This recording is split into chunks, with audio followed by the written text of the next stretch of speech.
কিন্তু sound grenade নিক্ষেপ করেছে আইনশৃঙ্খলা রক্ষাকারী বাহিনী।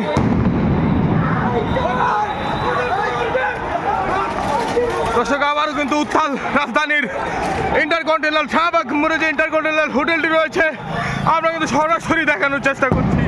বারবার কিন্তু সাউন্ড গ্রেনেড নিক্ষেপ করছে আইনশৃঙ্খলা রক্ষাকারী বাহিনী। পুলিশ কিন্তু অ্যাকশনে গিয়েছে এবং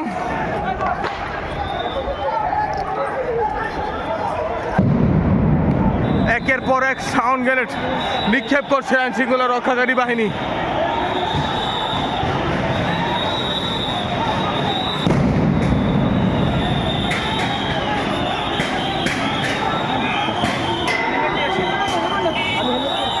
পুলিশের কিন্তু কঠোর অবস্থান আমরা ইতিমধ্যে দেখতে পাচ্ছি।